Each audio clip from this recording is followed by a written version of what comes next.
దేవుని పలికిన మాటని మీ ప్రార్థనలో పెట్టండి. దేవుడు చెప్పాడు, ఆకాశం భూమి గతించినా కానీ నా మాటలు గతించు అన్నాడు.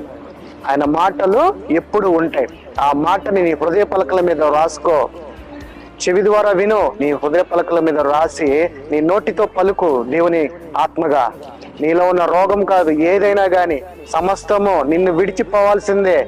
మన దేవుడు శాశ్వత పరిష్కారం చేసేవాడు, నామ పరిష్కారం కాదు, రిలాక్స్ చేసేవాడు కాదు, వేళ్లతో పిగిలించేస్తాడు మన దేవుడు.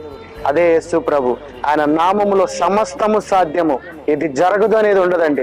నమ్మకంగా, విశ్వాసంగా దేవుని కుమారుడిగా మీరు జీవించి అడగండి, సమస్తము విడుదలను పొందుకుంటారు.